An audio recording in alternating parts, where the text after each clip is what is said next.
सभी प्यारे बच्चों को नमस्कार। तो प्यारे बच्चों, A for Apple Hindi classes and Hindi stories में आपका स्वागत है। मैं हाजिर हूँ आपकी 10th क्लास यानी 10वीं कक्षा की हिंदी की असेसमेंट सीट को लेकर, यानी आकलन कार्यपत्रक 12, और तिथि है 29/11/2021।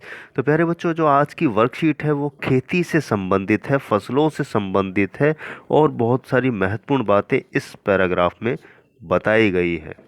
और इसी के आधार पर कुछ प्रश्नों के उत्तर हमें देने हैं जो ऑब्जेक्टिव टाइप हैं आपके। तो अभ्यास भी होगा और परीक्षा की दृष्टि से भी ये महत्वपूर्ण रहेगा। तो आइए शुरू करते हैं। प्राचीन काल से ही मनुष्य अपने पोषण के लिए विभिन्न प्रकार की फसलें उगाता आ रहा है। ये उगाई जाने वाली फसलें मौसम के अनुसार भिन्न भिन्न होती हैं। शुरू से ही किसी खेत में एक ही फसल ना उगाकर फसलें बदल बदल कर उगाने की परंपरा चली आ रही है। परंतु यह परंपरा विशेष वैज्ञानिक सिद्धांतों पर न आधारित होकर सामान्य आवश्यकता के अनुसार चलती आ रही है।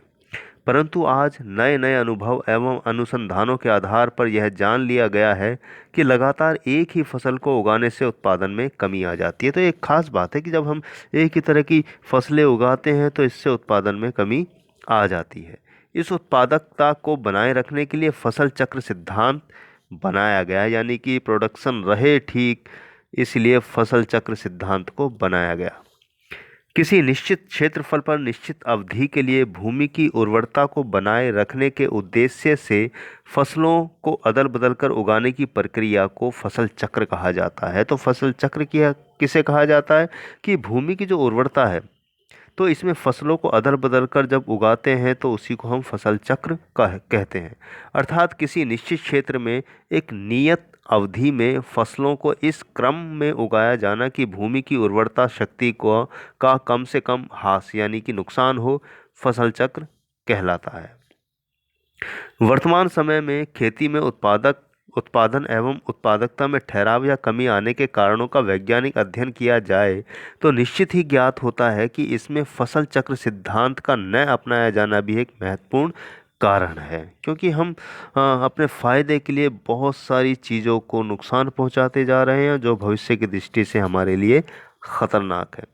क्योंकि फसल चक्र सिद्धांत न अपनाने से उपजाऊ भूमि का क्षरण, जीवांश की मात्रा में कमी, भूमि से लाभदायक सूक्ष्म जीवों की कमी, मित्र जीवों की संख्या में कमी, हानिकारक कीट पतंगों का बढ़ाव, खरपतवार की समस्या में बढ़ोतरी, जल धारण क्षमता में कमी, भूमि के भौतिक रासायनिक गुणों में परिवर्तन, क्षारीयता में बढ़ोतरी, भूमि जल का प्रदूषण, कीटनाशकों का अधिक प्रयोग तथा नाश जीवों में उनके प्रति प्रतिरोधक क्षमता का विकास, हमारे प्रदेश की सबसे लोकप्रिय फसल उत्पादक प्रणाली धान गेहूं मृदा उर्वरता के टिकाऊपन के खतरे बढ़ गए हैं। यानी कि हमने ज़्यादा कमाने के चक्कर में जो एक नेचुरल प्रोसेस था, हमारा जो परंपरा थी, उसके खिलाफ यानी उसके अगेंस्ट हमने चीज़ों को करना शुरू किया ताकि हमें लाभ अधिक हो। लेकिन लाभ अधिक के चक्कर में जो एक नेचुरल प्रोसेस था, स्वाभाविक प्रोसेस था, फसलों को उगाने का तरीका था, उससे नुकसान हमारा बढ़ता चला गया। जिसमें कि जो फसलों को फ़ायदा पहुंचाते थे वो मारे गए, और जो नुकसान पहुंचाते हैं यानी हानिकारक कीट पतंगे बढ़ने लगे, खरपतवार की समस्या बढ़ने लगी, जल कमी होने लगी, और जो उसके रासायनिक गुण थे उनमें चेंजेस आने लगे, और भूमि का जो प्रदूषित जल है वो बढ़ने लगा। तो इससे सारी चीज़ों पर असर आया हमारी फसलों पर। आज न तो केवल उत्पाद वृद्धि रुक गई है, बल्कि एक निश्चित मात्रा में उत्पादन प्राप्त करने के लिए पहले की अपेक्षा न बहुत अधिक मात्रा में उर्वरकों का प्रयोग करना पड़ रहा है। यानी फसल ज़्यादा से ज़्यादा हो तो हम रासायनिक खाद और इन सब का प्रयोग कर रहे हैं जो हमारे लिए बहुत नुकसानदायक है। क्योंकि भूमि में उर्वरक क्षमता उपयोग का ह्रास बढ़ गया। इन सब विनाशकारी अनुभवों से बचने के लिए हमें फसल चक्र, फसल सघनता के सिद्धांतों को दृष्टिगत रखते हुए फसल चक्र में दलहनी फसलों का समावेश जरूरी हो जाएगा, क्योंकि दलहनी फसलों से टिकाऊ फसल उत्पादन प्रक्रिया विकसित होती है। तो हमें अपनी प्राचीन परंपरा की तरफ बढ़ना पड़ेगा अगर हम वाकई कुछ अच्छा अपनी खेती में परिवर्तन करना चाहते हैं, देखना चाहते हैं, एक पौष्टिक फसल यानी जो हमें खाने के लिए प्राप्त होता है, अगर उसको हम अच्छे से करना चाहते हैं तो कुछ हमें परिवर्तन करने होंगे। तो ये बहुत महत्वपूर्ण जानकारी है जो हमें पता होनी चाहिए। तो इसके आधार पर कुछ प्रश्नों के उत्तर हैं, तो आइए उनको हम देख लेते हैं प्यारे बच्चों। तो पहला हमारा प्रश्न है कि मनुष्य अपने पोषण के लिए क्या करता आ रहा है। तो मनुष्य अपने पोषण यानी खाने के लिए फसलें उगाता आ रहा है। इसका सही विकल्प डी है। प्रश्न 2 है कि लगातार एक ही फसल को उगाने से क्या होता है। तो इसका सही उत्तर है लगातार एक ही फसल उगाने से उत्पादन में कमी आ जाती है। तो सही उत्तर इसका बी है। प्रश्न 3 है कि फसल चक्र सिद्धांत बनाया गया है, किस लिए बनाया गया है। तो इसका सही विकल्प है ए, उर्वरता को बनाए रखने के उद्देश्य से। प्रश्न आपका 4 है कि फसलों का अदल बदल कर उगाने की प्रक्रिया को क्या कहा जाता है। इसको कहा जाता है फसल चक्र। इसका सही विकल्प सी है।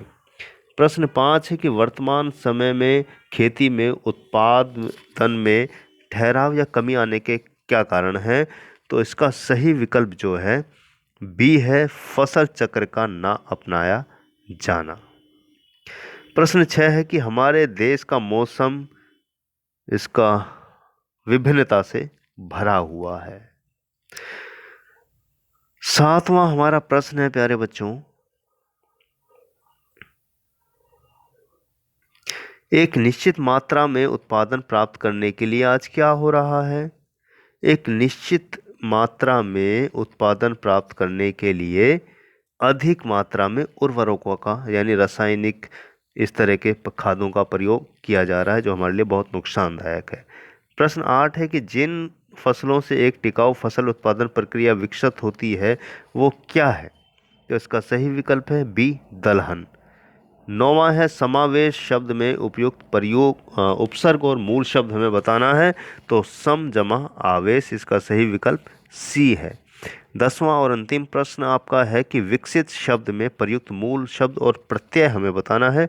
तो इसका सही होगा विकास जमा इत यानी कि बी, इसका सही विकल्प है। तो इस तरह प्यारे बच्चों हमने 10 प्रश्न किए, आपकी असेसमेंट शीट के समझने का प्रयास किया। अब एक तरीका है छोटा सा कि अगर आप प्रश्न पढ़ें, पहले प्रश्न पढ़ें और फिर पैराग्राफ पढ़ें तो इसके साथ साथ आपको उसके आंसर पता चलते चले जाएंगे। अगर आप पूरा पैराग्राफ पहले पढ़ेंगे फिर बाद में प्रश्न पढ़ेंगे फिर पैराग्राफ पढ़ेंगे, इससे आपका समय नष्ट होगा। इससे बेहतर है कि आप प्रश्न पढ़ें और उसके साथ ही पैराग्राफ शुरू करें, तो आपको प्रश्नों के उत्तर साथ साथ मिलते चले जाएंगे। तो प्यारे बच्चों, उम्मीद करता हूँ आपको आज का असेसमेंट वर्कशीट समझ आई होगी। इसी के साथ मैं लेता हूँ विदा। मिलता हूँ अगली वर्कशीट या असेसमेंट के साथ या अन्य आपके परीक्षा उपयोगी वीडियो के साथ। तब तक के लिए शुभकामनाएं। आपकी परीक्षाएं अच्छी हों ऐसी हमें आशा है।